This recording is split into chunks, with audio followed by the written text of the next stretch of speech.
गणनायकाय गणदैवताय गणाध्यक्षाय धीमहि गुणशरीराय गुणमण्डिताय गुणेशानाय धीमहि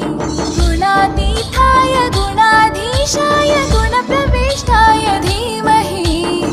एकदन्ताय वक्रतुण्डाय गौरीतनयाय धीमहि गजेशानाय भालचन्द्राय श्रीगणेशाय